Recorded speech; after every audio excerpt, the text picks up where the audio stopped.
Hello, welcome back to 9 Years in China with the old teacher. There's some few more hairs that falling out. There's some old hairs that fallen out already since my last video. Hope you're doing okay. I'm having a pretty good morning today. It's a little bit of rain outside. The humidity's like, oh my Lady Gaga here in Arkansas. But here just talk a little bit more about some of the going-ons over there in China. When you go to China and you're living there, most people, you're packing your shoes and your underwear. I mean, you're getting all you can in a few suitcases, and you just cannot bring your whole life on an airplane, to another country. Now, I knew, I took some aspirin and ibuprofen, whatnot, but there's just a lot of things you don't think of when it comes to medicine. And in China, medicine and pharmacies and all that kind of stuff are pretty interesting, because you have two philosophies. If you have a sinus infection or a toothache and whatnot, you walk into a pharmacy and there's this old school Chinese medicine, and then also on the shelves, if you get to looking hard enough, look for the English, because I cannot read the Chinese. So if I needed a Chinese medicine, usually I just had to drag a student with me. But you can find, especially ibuprofen and pain medicines like that. But what a lot of people are shocked about, a lot of the antibiotics you can buy over the counter there. The amoxicillin and Ceflax and zithromycin. There's some other stuff, but you can just buy it. And one thing that I noticed that the Chinese don't understand about medicine is what an antibiotic actually does. Now the pharmacists just want to sell you stuff. They're just in business to sell you. You tell them what's wrong, and they start shoving crap your way. And a lot of times, though, there'll at least be one person, the head pharmacist or whatever, has some medical experience. But if you're a foreigner, you're trying to describe your symptoms without a student there, or even with a student there sometimes, it's hard to get the message across. And I've had to deal with this a lot off and on the whole time I was there. But the cool thing is, now most Chinese medicines, of course, it's all natural ingredients. It's all wholesome and pure, and there's no Food and Drug Administration or anything to approve. A lot of stuff they give you, it's totally natural, and they've been using it for 5,000 years or whatever. Some of it is not for immediate relief, but they do have some stuff that's really good.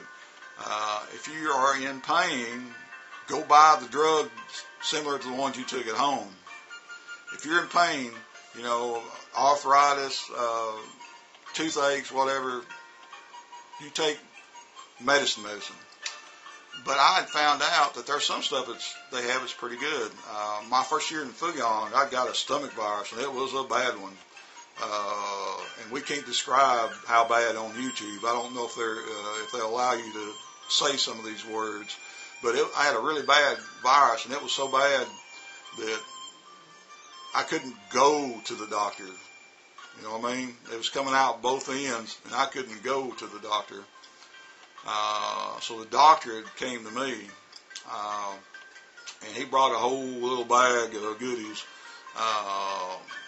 to give me. And they always want to give you an IV. If you see a doctor in China, he's going to try to shove a needle in your arm and get an IV in you. And I had to explain to him, in America we don't do that unless it's an emergency. So you're not giving me an IV. But we described the symptoms, and whatnot, and he left some medicine with me. And believe it or not, he gave me some black tea of some kind for my stomach virus, and I'd take it several times a day, and that stuff worked. It worked. It relieved the pain. It slowed down the expulsion. That was good. I was thoroughly impressed with what the natural medicine they had for your stomach. So if you go over there and you have something like that happen to you, don't be afraid of the natural medicine. They have some pills also that work really good, and I can't pronounce it because it's in Chinese. But if they recommend something to you for stomach, it's safe. I'd say it's going to be pretty good. Also, if you are having allergies, there are some really good allergy medicine. Keep you from sneezing and hay fever and the sniffles and whatnot. So not everything made in China is bad, but often you'll need somebody to do some translations for you unless your Chinese is really good. My Chinese in China, I could talk about school and food and things like that, but when it came to medicine, I just did not have the vocabulary for that. But you got to be careful, when you're there, because you can get sick, and usually it's something stomach related. When you first go over there, it's usually respiratory or stomach related,